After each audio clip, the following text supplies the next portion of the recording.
everybody, welcome back to Hearth of Coal. Today we're going to review the Grainmaker 99. We've had it for just over 7 months now. So I wanted to give you a review, what my thoughts were. There's a lot to love about this machine, okay? It allows you to grind your own flour at home.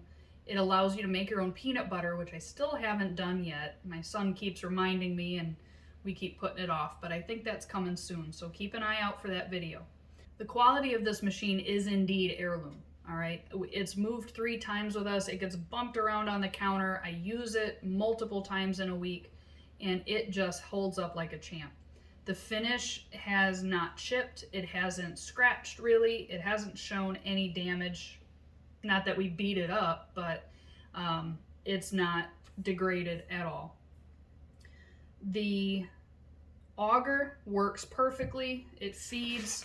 Something that you will find as you're getting down to the end of your hopper is that material will build up against the inside face of the grinding plate, and all you'll need to do is use the brush that they included. One of the drawbacks to the set that I got, and maybe others have this experience too, the brush itself, these little bristles come out. So you'll find that in your flour after you're done grinding. It can be pretty off-putting if you're eating a loaf of bread or a piece of bread and you find a very short, dark, coarse hair in your loaf of bread, you know what I mean? It's not appetizing. So those come from the brush that was sent with it. I don't like using that. I use a silicone spatula, I don't know, butter melter, put her on her. But I use that instead because I don't get any of the bristles in my finished product. So that's con number 1. Con number 2, okay, no drawback, not con necessarily, but something that you'll find. As you're grinding, this dust cover right here, come on. This dust cover is supposed to keep the ground material from flying all over the place.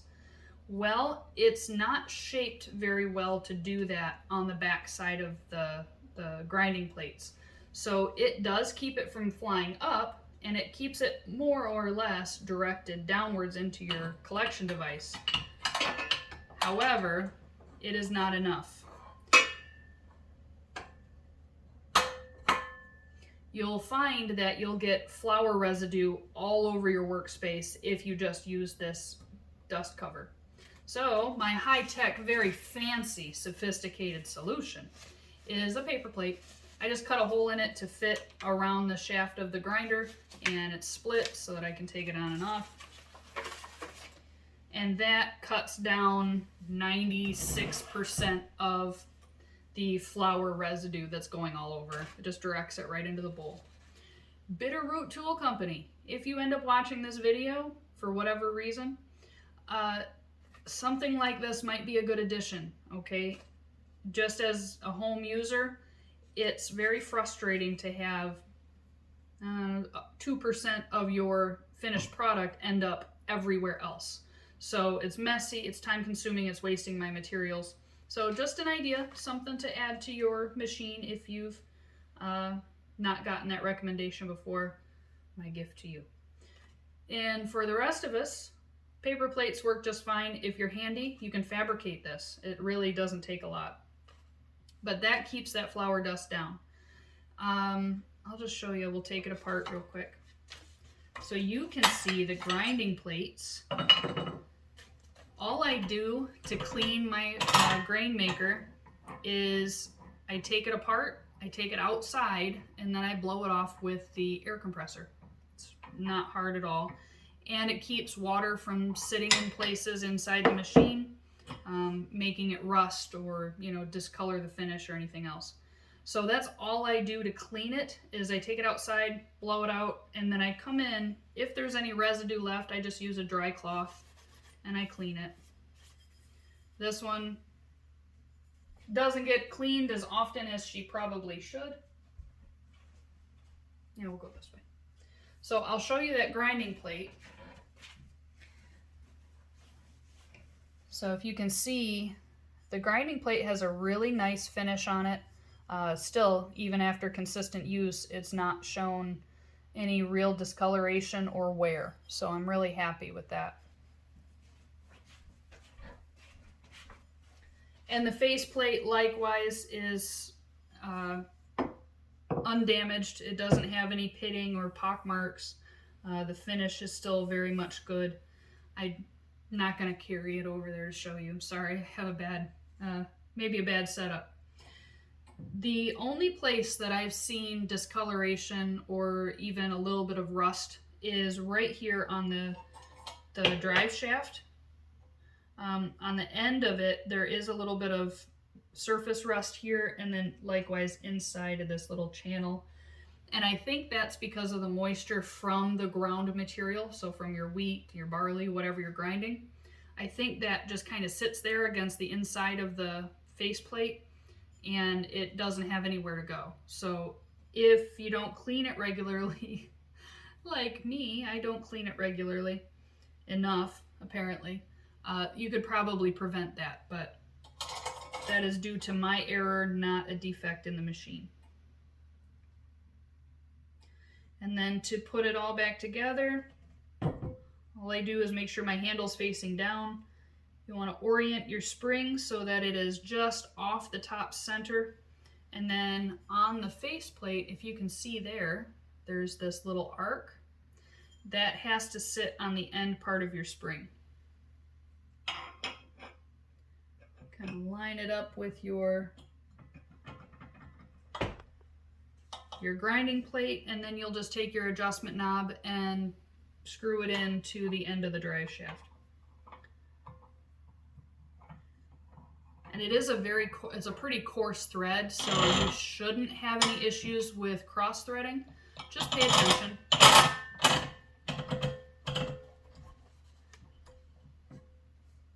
The large grain auger, the corn, beans that comes with the Grainmaker 99, sits with just this little pin, let's see, right here, and that comes with it. You don't have to buy it extra, it comes with it. This I've only used maybe 2 or 3 times, and it's worked just fine. It feeds all the material forward nicely, cleans up easily, so that's a really nice addition. Like I said, haven't used it terrible much, but what else?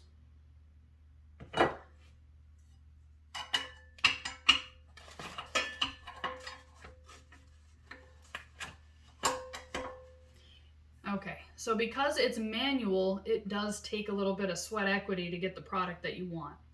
That may be a drawback for some people. I've kind of developed or come into the mindset of if I have to work for it, it makes it worthwhile for me, right?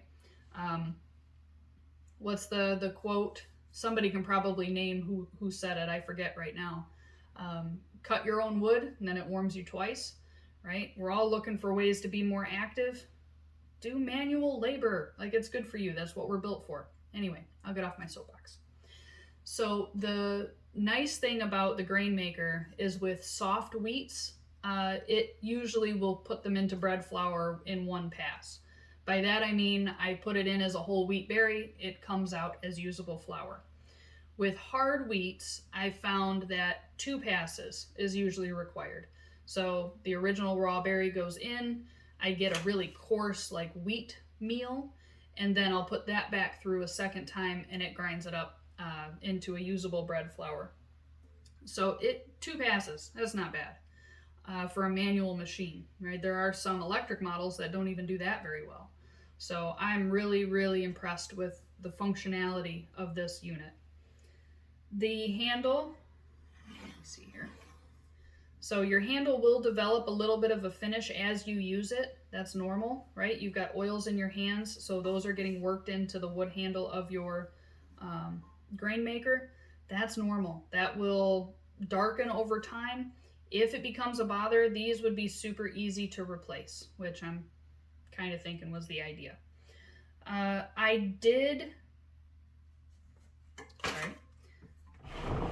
have stuck with using the shipping plate that comes on the bottom of it. So the shipping plate is a nice thick piece of plywood, right? Why go buy something else if I can just use that?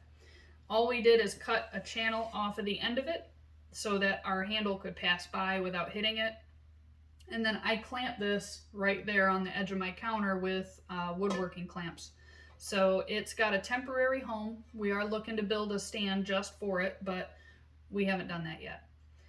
Anyway, that is my, let's go the other way. So that is my review. There aren't really any negatives except for some inconveniences. It works beautifully. It hasn't come out of alignment at all. There's nothing bad to say about it so far.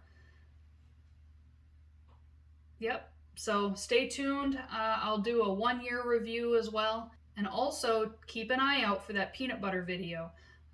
Charlie is very, very excited to help me make that. Oh, something else. A full hopper of wheat.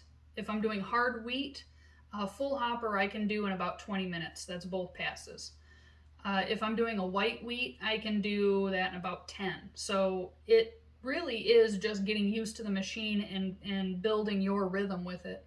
But you're getting a byproduct out of it, right? You're getting your home ground flour, which is way more nutritious than store-bought, bleached, chlorinated, brominated flour. If I sound biased, it's because I am. I'm definitely biased. If you decide to purchase one of these, Grainmaker 99 or any of the other models they have, you will not be disappointed. It is a phenomenal machine and a great addition to your resiliency tool chest. And if I can encourage you to do anything, it's learn how to support yourself, right? Do it for your own damn self. That's the idea that I'd like to spread into the world. Don't be dependent. Learn how to take your independence back. That can start in the kitchen. And one of the ways to do it is with flour. Other people may do eggs. I'm looking forward to eggs from my chickens too. So just find the thing that you can change it, and then see what's next. Keep learning, right? So I'll get off that soapbox. Thanks for watching, and if you haven't already, go ahead and hit the subscribe button down below. Leave me a comment. Let me know about some video ideas that you may have. I'll leave a description in the link notes. That's what I'll do. I'll leave a link in the description to Bitterroot Tool Company. You can take a look at them, see if it's something that you may be interested in, and really do your research. Once you buy one of these, you have it to use. You want to buy something that's high quality, and I definitely stand behind this product as heirloom quality. They give you an heirloom guarantee. Oh, it's on this side. They give you an heirloom guarantee when you buy this machine, and it's worth it. Absolutely worth every penny I paid for it. Thanks for stopping by the hearth, and we'll see you again soon.